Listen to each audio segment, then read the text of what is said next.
There's fear the Canada-US trade war could soon put Canadian book retailers in the crosshairs. I think it's probably an oversight by the government. In response to US President Donald Trump's so-called Liberation Day, Canada has committed to placing a 25% levy on $125 billion worth of goods.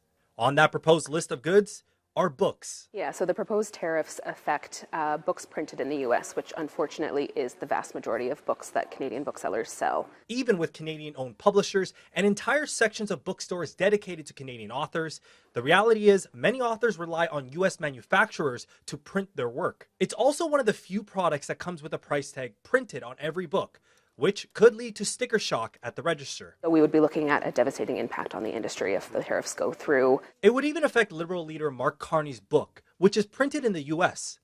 The potential move has retailers on the edge across Canada, even getting the attention of the Indigo CEO. She wrote to Mark Carney asking for an exemption, saying the proposed tariffs would be devastating for Canadian readers and culture. Canada going first would also essentially be a first step in abandoning our principle of keeping culture off the table during trade wars. The Association for Canadian Publishers represents more than 100 publishers, and it says if Canada strikes first, it could damage book exports. So we're concerned about provoking a retaliatory response from the US if Canada goes ahead and imposes a tariff on American manufactured books being brought in here.